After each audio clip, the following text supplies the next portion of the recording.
over the last few lectures, when we talked about closed and open domain methods, we talked only about solving a single nonlinear equation. And what did we mean by solving a nonlinear equation? What was the graphical interpretation of solving cosine x minus 2 equals 0? What was the graphical interpretation of that? Or any function x cubed plus exponential x equals 0. The graphical interpretation for that is find x, find those values of x where the function, the nonlinear function, intersects the x-axis, okay? The axis y equals 0. That's the graphical interpretation. Now, the generalization to this, so just like we know how to solve a single linear equation, ax equal b, x equal b over a, and then a system of linear equations where we said x equal a inverse b, and a inverse could be computed either directly or use an iterative solver. And now we just learned how to solve nonlinear equations. The next natural extension is to solve systems of nonlinear equations, okay? So I'm going to start with an example. So imagine I ask you to solve these two equations, 1 over 2x cubed plus y equal 4x, and y equals sine x e to the minus x. Okay, what do we mean by this? What do we mean by this? What do we mean by solving a system of these two equations? So graphically, one of the best things you could get, if you plot each one of those functions, y versus x, this is what you get. The function in red is the exponential and sine. That's the second function. And the function in black is the cubic. But what do we mean when we say we want to solve this system of equations?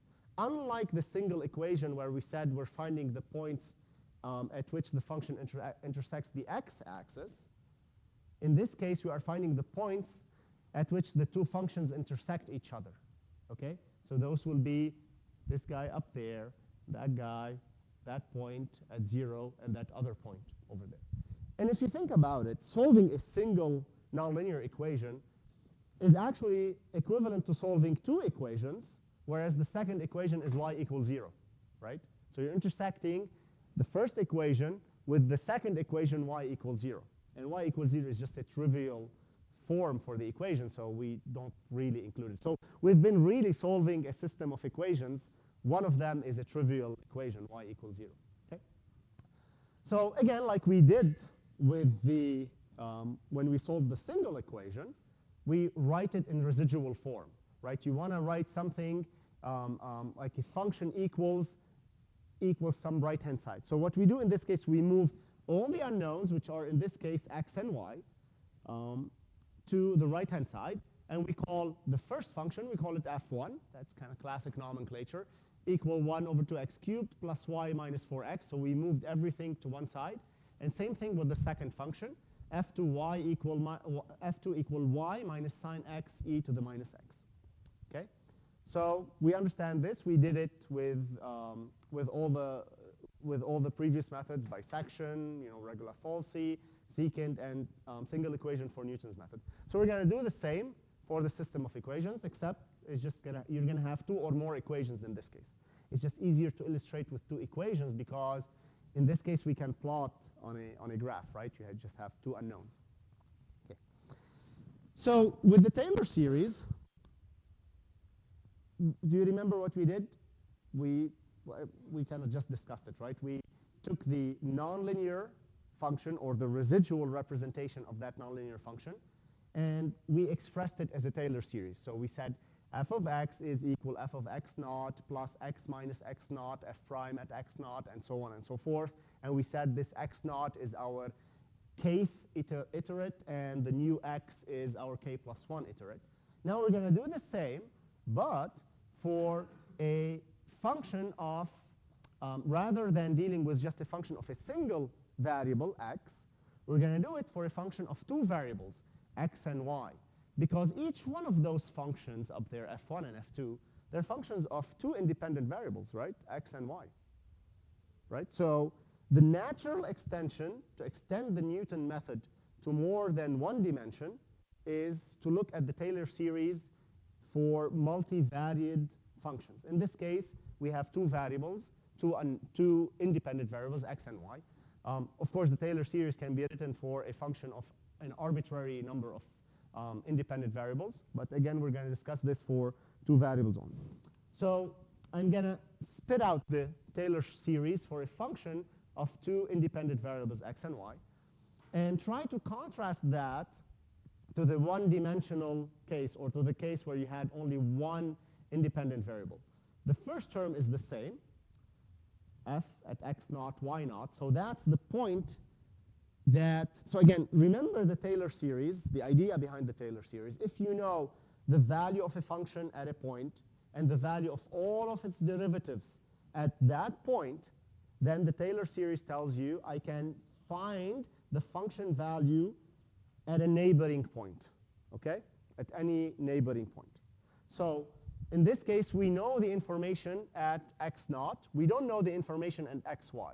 So we write f of xy in the neighborhood of x naught, y naught is equal to f at x naught, y naught, right? That's equivalent to the first term in the 1D Taylor series, in the Taylor series for one unknown. Now, when we had a function f of x only, we had only one type of one derivative, d by dx, right?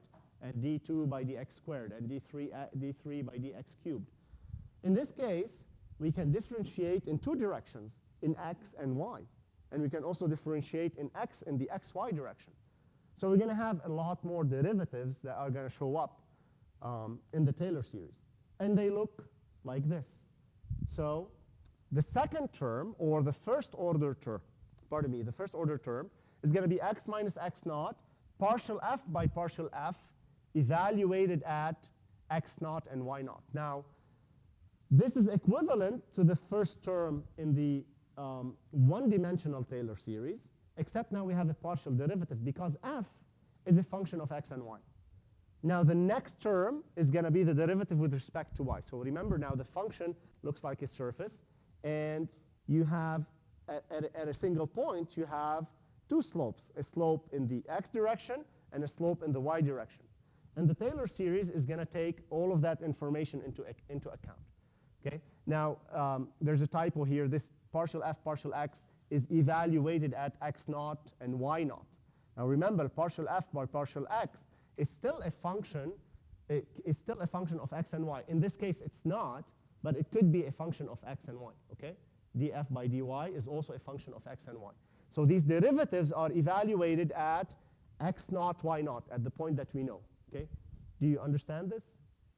Okay? All right. So we're going to do the same thing we did with Newton's method for a single variable. Okay? So with Newton's method, we applied the Taylor series on the residual function. In this case, we have two residual functions. Each one of them has two independent variables, x and y. So let's go ahead and apply the Taylor series to each of these residual functions. For f1 at any point xy is equal to f1 at x naught, y naught, the point that we know, plus x minus x naught partial f1 by partial x at x naught, y naught. Okay? So that's first derivative in the x direction.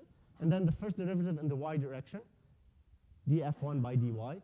But I'm going to chop all the higher order terms. Okay, that's what we did with the Taylor series in the one equation case. Right? We just stopped at the first derivative. Okay? And we're going to do the same thing now for the second residual function, f2. So f2 is the value of f2 at x naught, y naught, the point that we know. Think of this as your initial guess, essentially, or any of the iterates as you are improving your guess. Okay? F of xk, yk. We're going to change the nomenclature a little bit later. Right? And plus x minus x naught, partial f2 by partial x, evaluated. So these, we know all of the quantities that have subscript 0.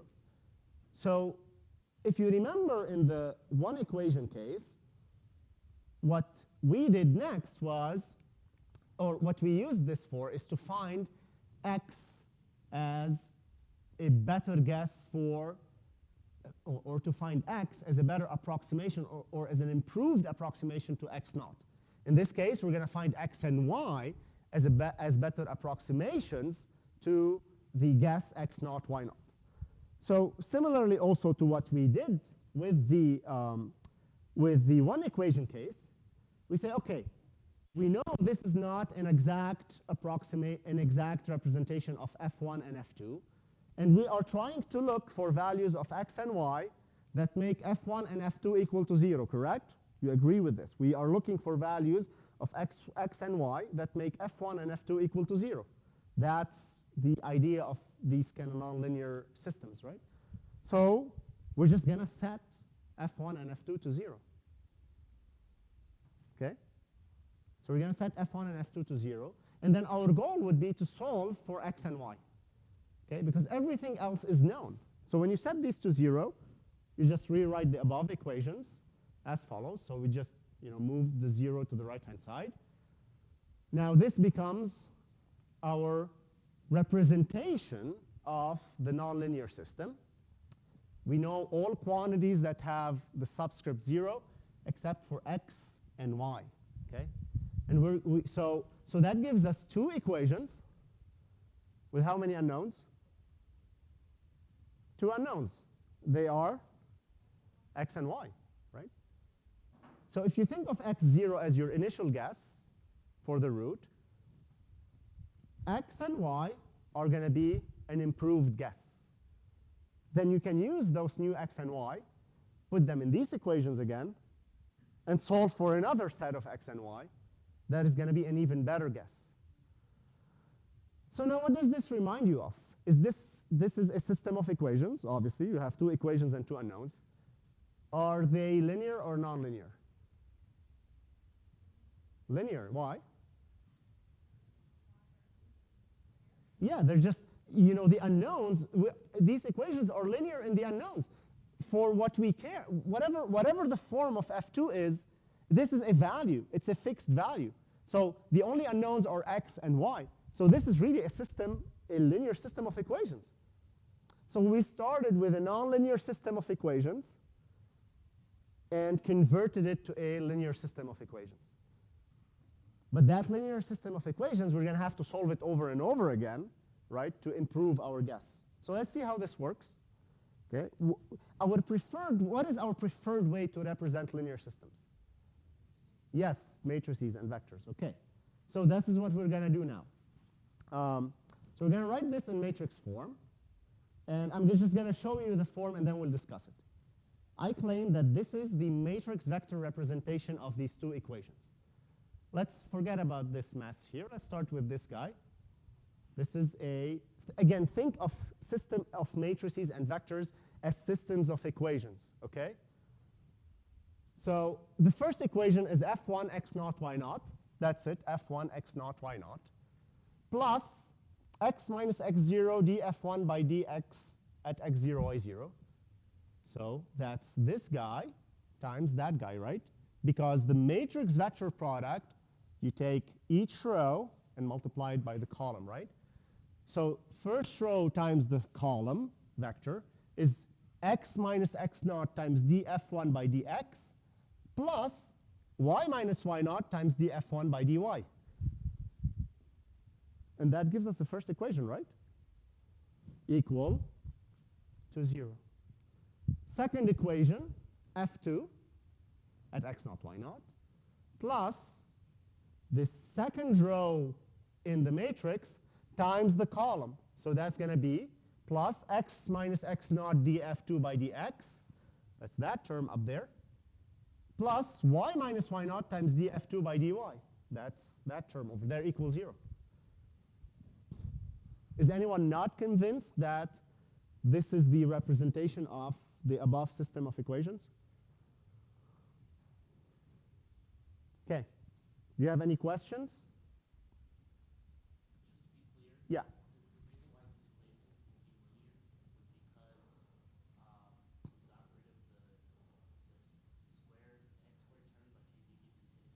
Yeah, so we wrote the Taylor series, and that's exactly right. So we got rid of the nonlinear terms to make it linear, because linear systems are easy to deal with, right? If we kept the nonlinear terms, the x squared, x minus x naught squared, and so on, then we would have multiple solutions, be very complicated to deal with. This is just much easier, right? And so this is just a linear system of equations, and we know how to solve this. But first, I'm going to write it in an even easier nomenclature. So let's call x naught, y naught, the pair, let's call it vector x0 in boldface. So you all know we use boldface to represent vectors and matrices, right? So we're going to use a boldface x naught to represent x0, y0. So anywhere you see f of x naught, that's going to be f of x and y, okay? F of x0, y0. And this vector here, I'm going to call it the vector f. And it's a function of x naught, right? So it's f, contains f1 and f2. It's literally, that's what it is. It's just a column vector of f1 and f2 evaluated at x0. So this means this is f1 at x naught, which is x and y, x0, y0, and f2 at x naught, okay? And that matrix, we're going to call it J, Y. Has anyone heard of the Jacobian? Yes, so that's the Jacobian. The Jacobian represents all possible derivatives with respect to all possible variables in a system. That's what it does. It essentially gives you the sensitivity of the system to all possible directions, okay? The first column in the Jacobian, so you can think of the Jacobian in different ways, either per row or per column. I like to think of it in terms of columns. The first column contains the derivatives of all the functions with respect to the first variable. So df1 by dx, df2 by dx. For more equations, it would be df3 by dx, df4 by dx, and so on. Okay. The second column is contains the derivatives of all the functions in the system with respect to the second variable, and so on. Okay. You can think of it in terms of rows. The first row contains the derivatives of the first function with respect to all variables. The second row contains the derivative of the second function with respect to all variables. It doesn't matter how you interpret it. They're all valid. So now, x minus x naught. So remember, x naught is our initial guess or our kth iterate. Okay? That's our kth guess. And x and y are the new values of the guess, the improved values of the guess. So x minus x naught, or xk plus 1 minus xk, what does it represent? It represents the increment or the improvement, the change in improving the kth iterate, okay, or the kth guess. So instead of solving for x and y, we're going to solve for x minus x0 and y minus y0. It's the same thing. It just simplifies the system, okay? It just simplifies the system of equations. So we're going to call this delta for difference, okay? So now you can write it in matrix vector form. F at x naught plus j delta equals 0. F is a vector. J is a matrix. It's a square matrix. And what do we know? What is the property of square matrices? They're invertible, right? So for this to be able to solve the system, we're going to need to invert this matrix, okay? And it is a square matrix, so that makes it legitimately invertible. It doesn't guarantee that it's invertible, but it's a property that we need, okay? So it tells you there's a unique solution. And delta is a vector of the guesses, okay, or the improved guesses, the difference in the guesses. So again, we're still following the same notation, f plus j delta equals 0. So that's matrix vector form. And what are we solving for? We're trying to solve for delta, correct? Don't forget what our goal is. We're trying to solve for delta. Why? Because delta contains x and y, the improved guesses, the new values of the root, of the guess at the root, okay? So we're solving for delta. So all we do here is just invert this system of equations. So we take f of x to the right-hand side. So we get j delta equal minus f, all right? And then finally, delta is minus j inverse times f of x. Okay? So we started with two nonlinear equations, and we ended up with two linear equations. But you don't do this once. You start with an initial guess, x0 and y0. Initial guess is x0 and y0. You invert this system. You get a delta. But you don't stop there. You have to keep repeating this process, right? Because we know why? Because we truncated the Taylor series. We cut it off and we said we're going to approximate the function by this kind of straight line. But we know that's not an exact approximation. So what if we repeat this approximation? Do we converge? Yes, in most cases you do. If your initial guesses are well chosen, you're going to converge. Okay? And that's the guts of Newton's method for systems of equations. Okay? Now we're still doing two equations, right? Two equations with two unknowns. So we're going to give a couple of examples now on how to deal with this. Right. So the algorithm in this case is similar to the algorithm of the one equation, except now you have a little bit more computations to do. Okay? So given a function, a vector of functions of x and y, so in this case that's going to be f1 and f2, and two initial guesses in this case, x0 and y0, and the Jacobian. In this case, right now we're going to assume we know the Jacobian analytically. Okay, we know how to differentiate these functions, and they're easy to differentiate, so we're going to just fill in the Jacobian analytically. All right? So you calculate j at x0 and f at x0. Remember, j and f, they're still functions, but we can evaluate them at any point we want. So we're going to start by evaluating them at the initial guess, x0 and y0. Then sort for delta using this guy. Delta is j inverse f of x. And then update your guesses, your x and y. Because delta is x minus x0, y minus y0. We know delta, we know x0 and y0. We solve for x and y. Then check if converge. So plug the values into the initial equations, f1 and f2. Are they 0? If not, repeat the process. Use the improved update, the improved guess, and recalculate everything from the beginning and keep iterating. Okay? It's just a mind shift, right? So we did the same thing in 1D, which was a special case of this, right? In 1D, we just had one term, f1, and we had df1 by dx, and times x minus x0, and that's it. And we solved for x. That was the 1D case. Right now, you have a system. Okay? All right, so let's continue with our example. We had f1 is 1 over 2x cubed plus y minus 4x. And f2 is y minus sine x e to the minus x. So what is the Jacobian in this case? The first thing you want to do is really compute the Jacobian. It's very simple. So the first entry in the Jacobian is the derivative of f1 with respect to x. So when you do that, everything else is constant. So the y is a constant in f1 when you're doing df1 by dx. So you hold y constant, and you get 3 over 2x squared. That's 1.5x squared minus 4. This guy, df1 by dy, is simply 1, right? You differentiate with respect to y. And df2 by dx is a little bit annoying. It's minus cosine e to the minus x plus sine e to the minus x. You hold y constant. And df2 by dy is 1. So that's it. That's your Jacobian function. Now you can evaluate this Jacobian at x0, y0, and then at x1 and y1, and so on and so forth. So you can repeatedly evaluate it, okay?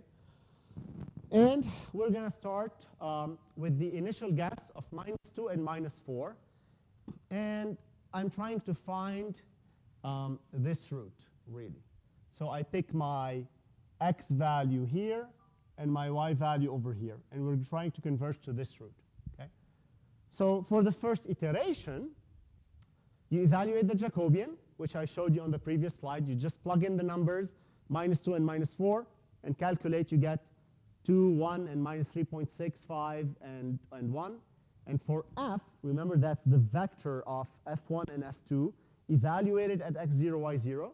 So that's going to give you 0 and 2.7188. Okay, that's it's a little bit, yeah. So I need to double check this first value up there. But the technique is the same. Okay, the technique doesn't change. All right. So you calculate J and F, and then you solve for delta. Delta is J inverse minus J inverse F. So you have F, you have J, you compute J inverse, do the matrix vector multiplication, that gives you delta. Delta is x minus x0 and y minus y0. So you get your new x and y values, and then you repeat. So that gives you your first iteration. It improved the guess for x, moved it to minus 1.5, and minus 4, it moved it to minus 4.9. We are trying to converge to this root, okay? So we kind of got closer and closer. We're getting closer. So you can continue the iterations all the way, and then you're going to converge. Now, no one does Newton's method for a system of equations by hand. We just program the whole thing. So that's what we're going to do. That's what we're going to do next. Okay. Okay. So I'm going to turn my back. Do you have any questions? So I know we didn't work out the numbers. I didn't work out the numbers in front of you. But make sure you do them at home. Follow the slides. Do them at home. Okay? So that you can understand the process. All right. So let's open up a Jupyter notebook.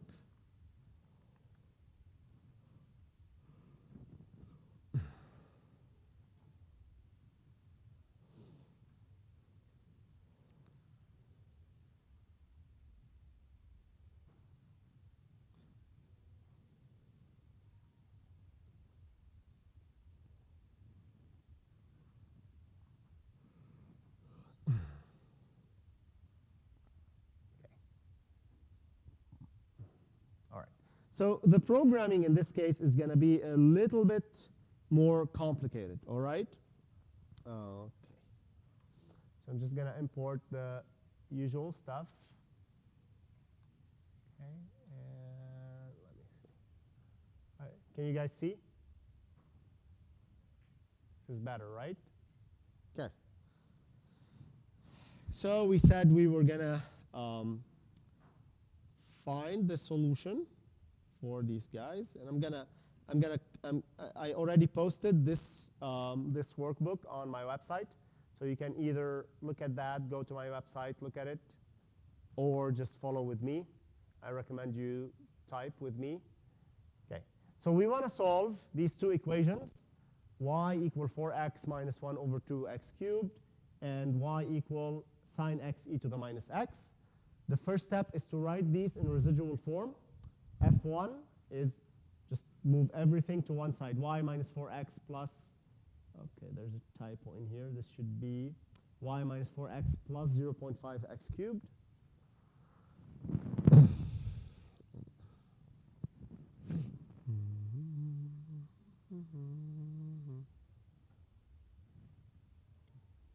There's just a little typo in here.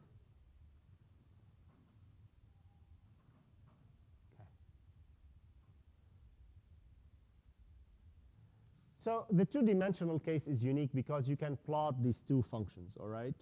So I can do y1 is lambda x, and then that's equal 4x minus 0.5 times x cubed, and then y2, that's the second function, is lambda x, which is np dot sine x times np dot exponential minus x, okay? So this case is unique because it's a two-dimensional case. You're given y and x. You can just plot the two functions and see where they intersect each other. And I'm going to create a linear space. So I'm going to plot these guys. Lin space from minus 3.5 to 4. And t dot plot x, y1 at x. I'm going to give it black color, and the other one is x, y2 of x, and I'm going to give it red color. I'm going to add a grid. And let's see. OK, so this is our function. And let's change the y limits. plt.y limits from -8 to 6. OK. All right, so that gives us a description of these functions. We want the roots are that one, this guy, and that guy. So we're going to try to find this root, but it doesn't matter. The method we're going to implement should allow us to find any of these roots. OK. All right, so there are several ways to approach programming this problem. So we can either start by programming the Newton solver, okay, so that does essentially delta is equal to J inverse times F, or we can start the other way around. We program, we give an example of how we program F and how we program the Jacobian, and then program the nonlinear solver. Now the nonlinear solver is going to be general. It's just going to take a vector of any size, really, a vector of functions of any size, as long as the Jacobian is consistent with that function. But for each problem, you're going to have to write a specific function for f and a specific Jacobian. Okay, so let's start by doing this. In this case, we're going to start by defining f. Remember, f is a column vector that evaluates f1 and f2 at x0 and y0, right? So now, what does f need to evaluate itself? What do we need? So we said, yes? Yes, x0 and y0. But I'm going to put those, rather than pass x0, y0, and x0, y0, x0, y0, z0, if you want to generalize this, I'm going to assume that you are passing a vector of values to this function. Okay? So xval, and you should know that xval is a vector of values. So that's the x0, y0, z0, etc. Could be any number of unknowns. Okay. Now, for this particular problem, that's the unique thing about these Newton methods, is that just the same way we define the different residual functions for different problems in the 1D case, we're going to have to define different residual vectors for different problems in the nonlinear system of equations case. Okay? So again, in this case, this f function needs to return f1 and f2. So x and y. So I'm going to refer to x as the first value in xval and y as the second value in xval. Okay? Xval is an input to this function. Okay? We don't know what it is yet. It's just an input to this function. But we are going to enforce that this input is a vector of values. Okay? So if you pass anything else, then that is just going to crash. So simply we define f1 as it was given to us, and that's y minus 4x plus 0.5x cubed. So that's going to be y minus 4 times x plus 0.5 times x cubed. And f2 is y minus sine mp dot sine x times mp dot exponential minus x. Let me see. I think, OK, so I already imported sine and exponential, so I don't need np in front of these. Okay, no need for numpy. Okay, okay, so now we computed. Let me pull the slides up again. So all we've done so far is computed f1 at x0 and y0, and f2 at x0, y0. We need to return this entire vector. Okay? So we're just going to put these two values, f1 and f2, in a numpy array. Oops. Okay, we're going to put these in a numpy array. And we're going to return numpy.array f1 and f2. That's it. So every time this function gets called, with two values, x val 0 and x val 1, is going to evaluate f1 and f2 and return those. Remember, we need this to solve this system of equations because delta was J inverse times f, evaluated where? At the most recent guess, at x0 or at xk. Okay? Right? So now the next step is to define the Jacobian. So if you go back to the slides, okay, we said, okay, this is the first piece, f1 and f2. Probably it's just easier to drag this over here. So this is, we just defined the function that evaluates this guy. Now we're going to define the function that evaluates the Jacobian. Okay? So again, if you write it in this form, we are trying, the nonlinear solver is going to need f and j so that it does delta equal minus j inverse f. Okay? Right, so let's define the Jacobian. Def j. And what does the Jacobian need?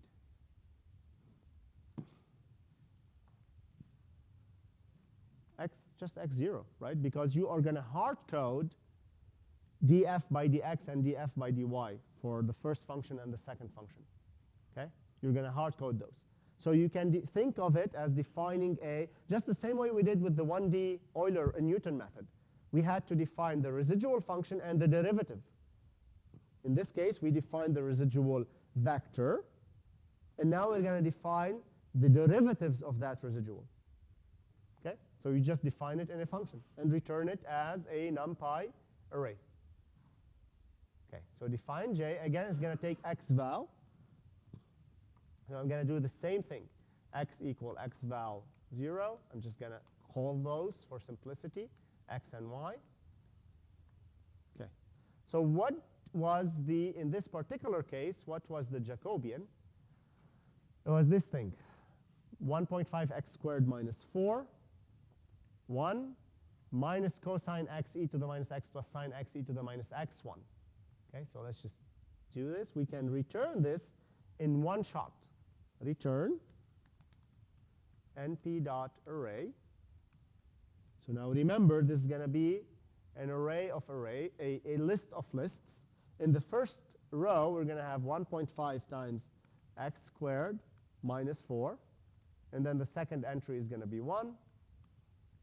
And then in the second column, we're going to have minus cosine x times exponential of minus x plus sine x times exponential of minus x, and then 1.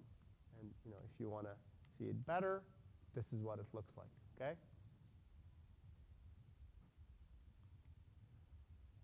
That's identical to this form. Okay? Now, these are actually values, right? Because x is a value and y is a value. So these are just numbers. Okay? They're just numbers. But the exponential and x squared, there's the formula to evaluate those numbers, but they're just numbers. So this is a matrix of numbers. Okay? So let's just test this. Let's say you want your x val to be equal to, let's say p dot array. Let's say minus 2 and minus 4. Then you can evaluate f at x val is going to return two numbers, 0 and 2.718. Okay? So if we return to this example here, there you go. Those are the two values for f. Okay? And the Jacobian for x val is going to be 2, 1, minus 3.641. So if you look here, that's 2, 1, minus 3.641. Okay? So we know we're kind of correct, okay? Because we compared this to a calculation by hand. Is this clear now? Are you convinced that this first function is going to return a vector of values for f1 and f2, and the other one is going to return a vector of values, or a matrix of values describing the Jacobian? Okay? So now we get to the hardest part, which is writing the Newton solver. Okay? So define Newton solver. Okay. What does the Newton solver need? Let's look at this form right here. What do we need to implement this algorithm? Come on.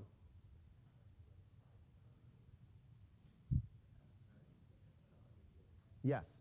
So we need, for this algorithm to execute, we need the function f, the Jacobian j, and the initial guess, right? And inside that function, we will repeatedly call f of x and j inverse of x, okay? Or j of x and take the inverse, okay? So we're just going to implement this. So it's going to require f and j and x as an initial guess. Call it x0, whatever you want. And I'm going to add a tolerance, okay, because I don't want it to keep looping forever. So I want it to stop below a certain threshold. So the first thing I'm going to do, I'm just going to call. So if you go here, what is the algorithm doing? It's just evaluating delta equal j inverse f. Okay, that's it. So we need to evaluate f at x0 and j at x0, take the inverse, and then get delta. All right. So the first thing I'm going to do, I'm just going to compute the f value. So f val is f at x, right? That's it. And then error. Now we're going to define our initial error as the tolerance plus, or as a very large value, e to the 5, okay? And I'm going to put a counter for the number of iterations. Now, while the absolute value of the error is greater than the tolerance, so as long as our error is greater than the tolerance, keep solving, okay? So now we're going to evaluate. Actually, I don't need this guy over here. I don't need this guy. Okay, we don't need it there. So now we just evaluate f val is f of x, and j val is j of x. Okay, so we came in with an initial guess x. So now we evaluated f of x, that's f of x0 in the formula, and j of x, that's j of x0. Now we need to find the inverse of this j, or in other words, now that we have f and j, we can just simply evaluate this guy. So we call delta is equal, or okay, delta, look at that, delta equal np.linalgebra.solve j value minus, excuse me? Oh. Talk to yourself. I do that all the time. What?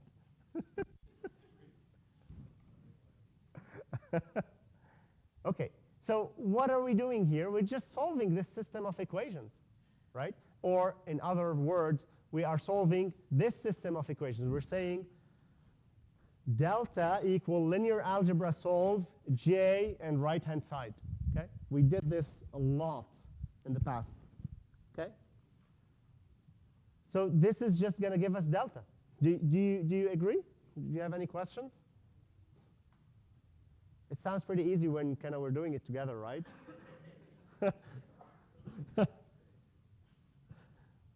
Okay, so now we computed delta. We should be done, right? But not quite, because delta is the difference between the new root and the new guess and the old guess. So what we need next is to get the new guess. So it's essentially, if delta is x minus x0, we're going to say x is equal delta plus x0, okay?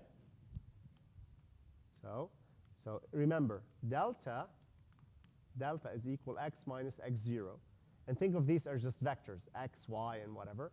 So that means that x is equal to delta plus x0, okay? So now x is delta plus x0, so delta plus x, right? Because that was our initial guess, right? So we came in with a value of x. We calculated a delta. Now we're going to update our value of the guess. Okay? Now we want to update, we want to evaluate the error. What is our error? What is our error? What did we say x and y need to satisfy?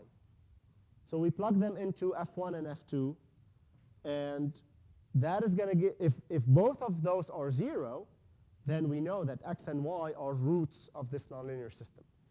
Okay, so we need to take this x. All of these are vectors and matrices. This is a vector, this is a matrix, this is a vector, this is a vector. It contains two values, x and y. So if we take these two values and plug them into f, that is going to give us, yes? You change your mind? Okay. Okay. So x is a vector that contains two values, x and y. So if we take those two values and put them in f, that is going to tell us how far away we are from 0. The roots will make f1 and f2 equal to 0.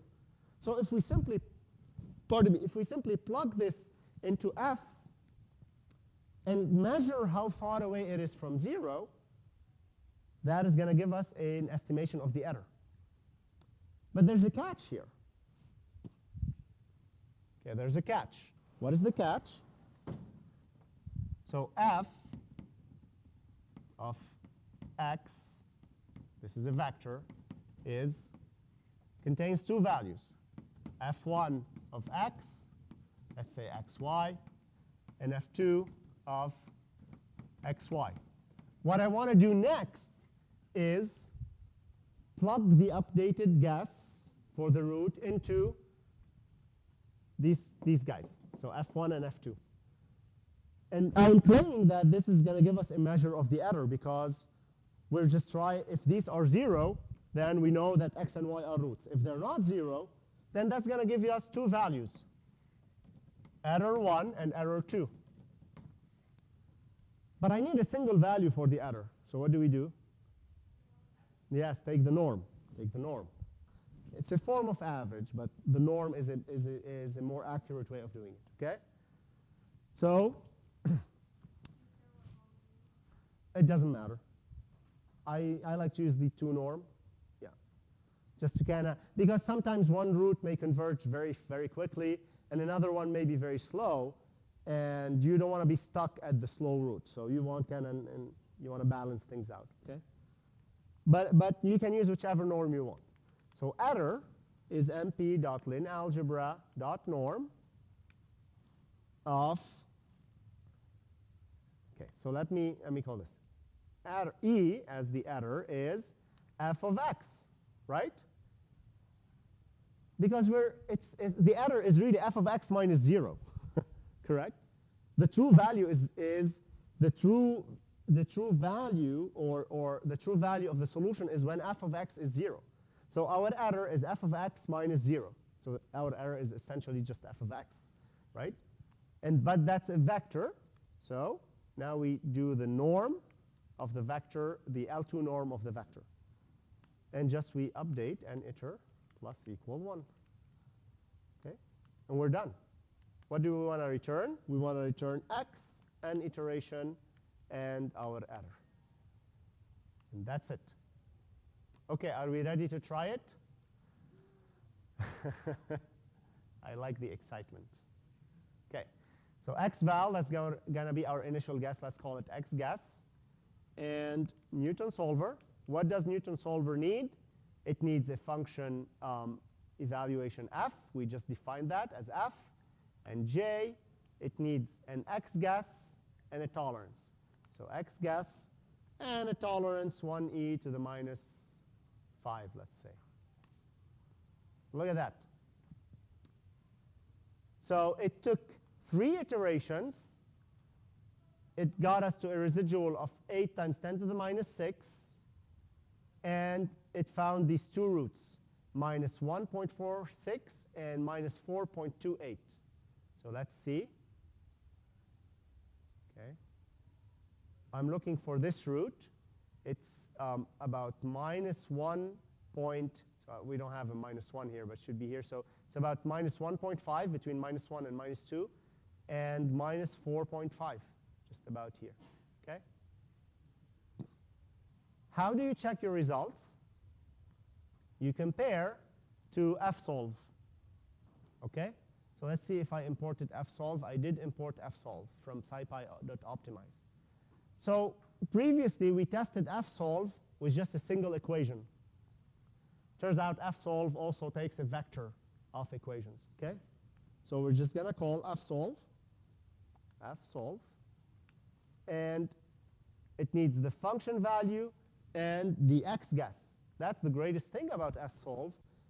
It doesn't necessarily require a Jacobian. You see this f prime?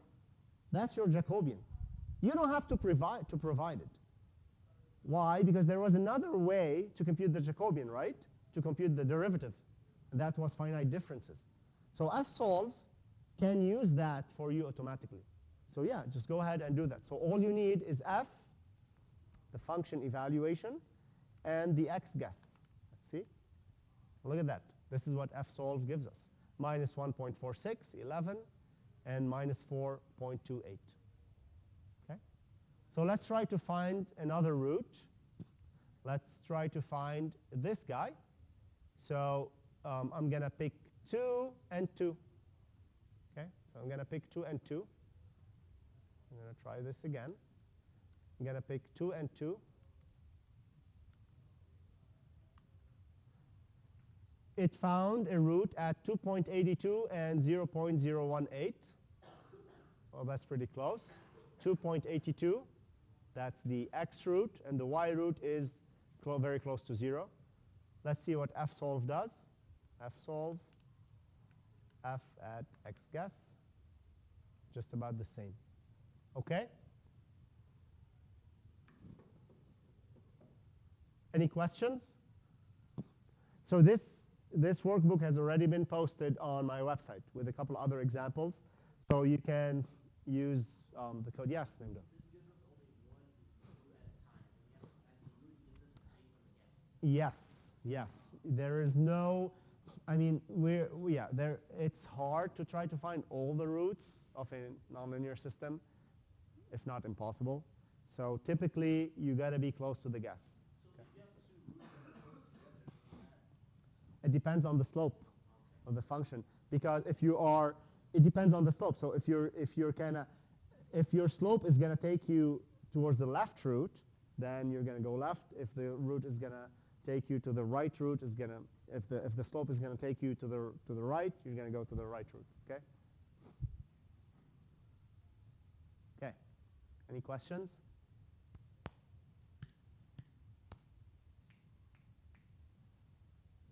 Okay. You are all amazing students today. Okay. And every day, not just only today. So.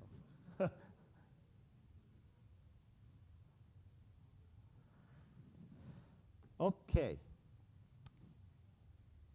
So in these slides, I have just one more example, and that's going to be in the workbook as well. I'm not going to go through it because just have a few more minutes. But I want to talk about the generalized form of Newton's method.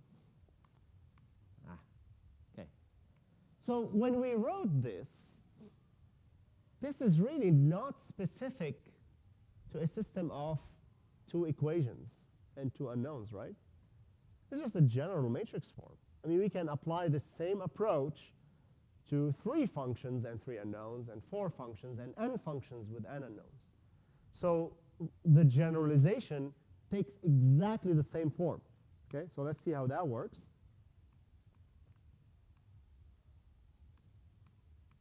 So now, for the generalization, you're going to have n residual functions, f1, f2, all the way to fn, and you're going to have n independent variables. Instead of calling them x and y and z, we're going to run out of symbols. We just call them x0, x1, x2, and so on, all the way to xn. So you need to have as many residual functions as there are unknowns. Okay? And again, the same idea applies. What does it mean to find the roots of this system, it's those values of x1, x2, all the way to xn that make this all of these functions together equal to 0. Not just one of them, all of them together equal to 0. In other words, where they intersect, where all of these functions intersect with each other. Okay? So you want to solve f1 to fn equals 0. Then your Jacobian is also a generalization of what we had in the 2D case, in the two unknown case. In the first column, you're going to have the derivative of all of your residual functions, f1, f2, all the way to fn, with respect to the first independent variable x1. Your second column is going to contain the derivatives of all your residuals with respect to the second independent variable x2, all the way to xn. And that is a square matrix. It's an n by n square matrix. Okay? And the algorithm is the same. In fact, what we implemented just now will work for any number of unknowns that you have. Because as far as the implementation we did, we're just dealing with vectors. If you give it f as or the Jacobian and f as 4 equations and 4 unknowns, it's just going to work. If you do 100, it's just going to work. So the code that we just put together works for this general case, right? Yes?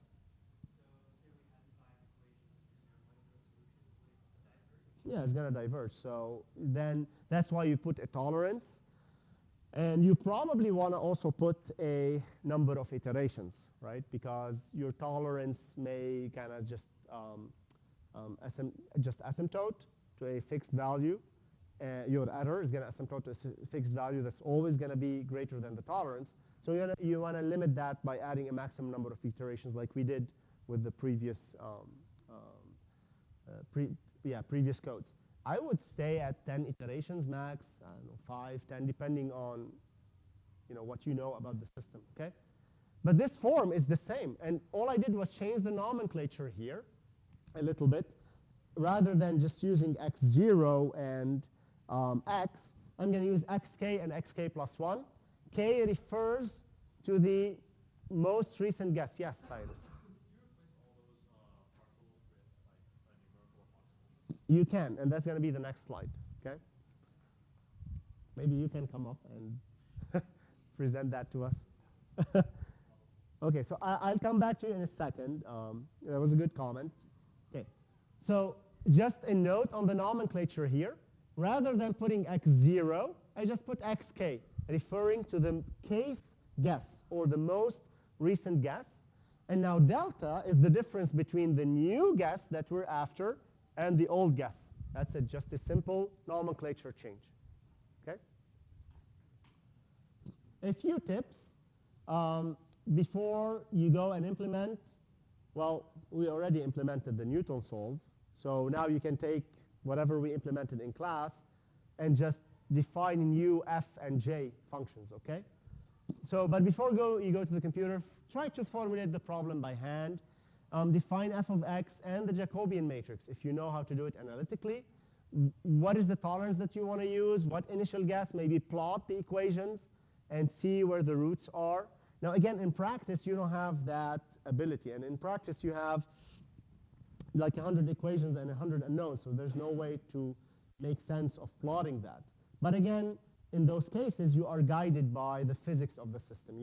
You kind of have an idea of what your initial guess is, okay?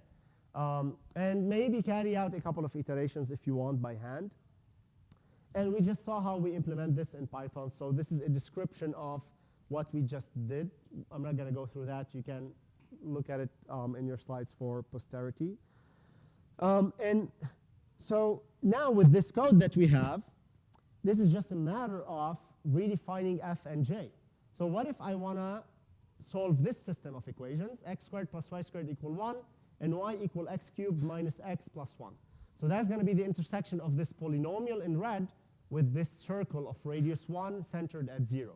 And we have two roots, one at 0, 1, or approximately 1, and then the other one somewhere just above, just greater than 0.5. So let's just do that. It will take us a minute, because we already have the code that does the Newton solve, correct? That code that does the Newton solve doesn't care what f and j are, right? It's not specific for a particular problem. The only thing specific for a particular problem are going to be f and j. So all we need to do now to solve this new problem is define a new f and a new j, okay? So let's go ahead and do that. I'm just going to copy f and j from here and re-implement them for the circle problem. So the f1 residual, in this case, what is the residual function? Hold on. The residual function is x1 squared plus x2 squared minus 1. What happened to x and y? We just changed the nomenclature to x1 and x2. Or you can keep it x and y, it doesn't matter. Okay, I'm just going to keep it x and y. So f1 is x squared plus y squared minus 1. That's the first residual function. And the second residual function is y minus x cubed plus x minus 1. Okay? So let's just do that. The first residual function is going to be x squared plus y squared minus 1. And the second residual function is going to be x cubed minus x plus 1 minus y. Okay, either way, you can move things to the right or move things to the left. So x cubed minus x plus 1 minus y, I moved everything to the right. It doesn't matter which direction you take this to. Okay? And then we just return f1 and f2 as a column vector. Same thing for the Jacobian. What is the Jacobian in this case? It's 2x1, 2x2, 3x1 squared minus 1, minus 1. Now remember, x1 was x and x2 is y, so I'm just going to stick with the x and y nomenclature. So let's implement this. The first entry was 2.0 times x, right? So that was 2x, and then we had a 2x2 over here, so that's 2y, 2.0 times y. And then on this guy, we had 3x squared minus 1 and minus 1 over here. Okay? So that's our Jacobian. And that's it. That's it. That's all we needed to do is redefine f and j. So for each f and j, we can just call the Newton solver over and over again. So we said we want to find this root over here. So let's start with an initial guess for x, 0.5, and for y, maybe 0.6 or 0.5. Let's see. So x guess equal mp dot array, 0.5, 0.6. And we call Newton solver with the new f and the new j, x guess, and a tolerance of 1e to the minus 5. And this is what we get, 0.7 for the first root and 0.6 for the second root. Fsolve is going to give you the same thing. Look at that. Excellent. OK. Just a couple more slides, and I'll let you go. How many roots there will be? So for a function of, so you have a system of equations. No, you don't know. But for every root, you're going to have n of those, right? So if you have an n by n system, but we don't know how many roots there are. I mean, you can look at the second derivatives and see, first derivatives and see when it changes sign, how many times the function changed sign, but it's really hard to tell. Yeah. Okay. So last week I asked you a question if you can use nonlinear solvers to solve linear systems of equations. Absolutely. What do we mean when we say we want to solve a system of equations?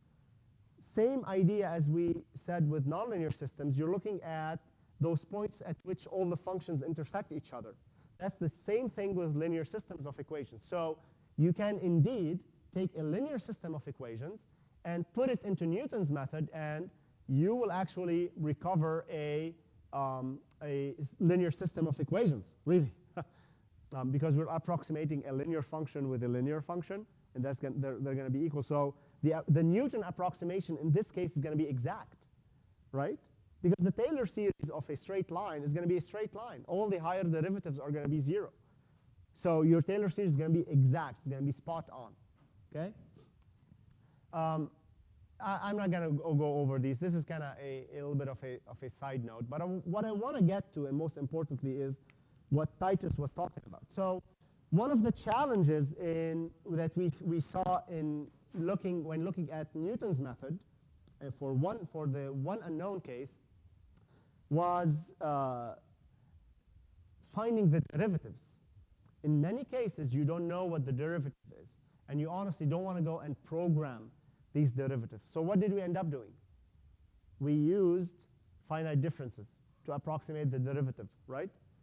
And Titus was just suggesting, hey, can we do the same for this case, for the Jacobian? Absolutely, you can do the same. The same way we can do a finite difference for a 1D function, you can do it for an n-dimensional function. All you have to do is take the difference with respect to the unknown you're differentiating with respect to. So it's a little bit of a mouthful, but it's probably just easier to write this down.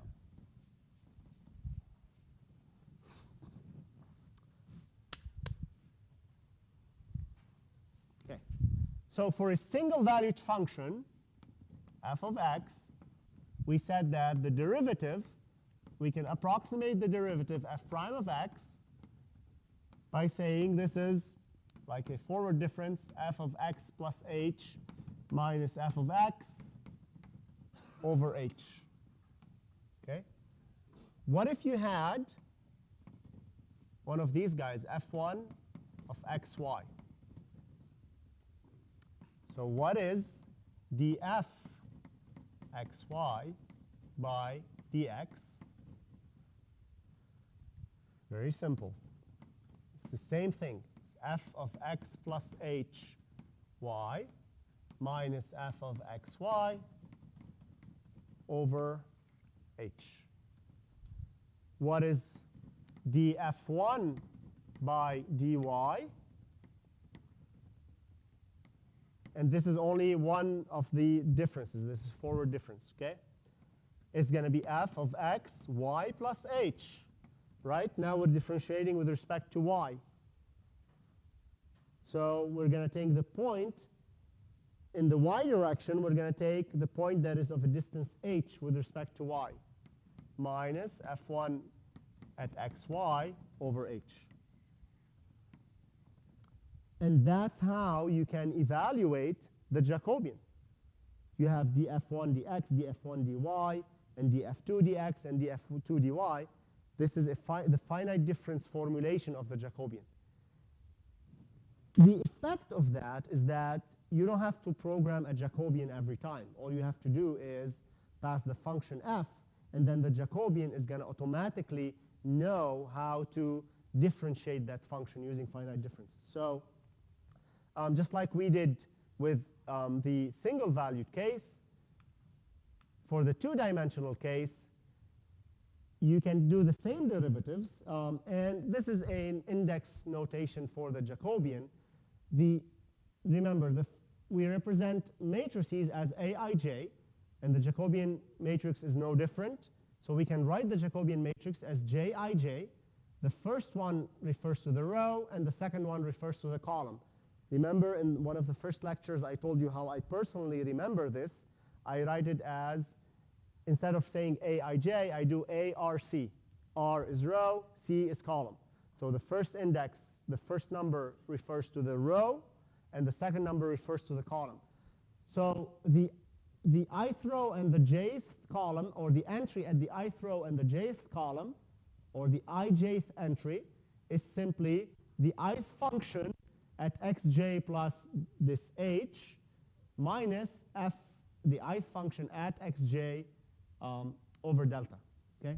Or you can look at it this way. Just take every entry and do the finite difference. I mean, you're not going to be asked about this in the exam, so but this is kind of more of a, it's not really an advanced topic, but it's something that you should be familiar with. And on your next homework, I may ask you to do this, but I'll give you the code to implement, okay, to implement this. Turns out that you can do this very easily numerically, and you can just do an entire column in the Jacobian matrix at a time, okay? And that will be actually the last slide on nonlinear equations and systems of equations, okay? Your homework is going to be due on Friday. So next Tuesday, we will go over that homework, and we will discuss a review for your exam number 2. On Thursday, we will start with one of the last remaining. We have 2 more topics to discuss in this class: ordinary differential equations and partial differential equations.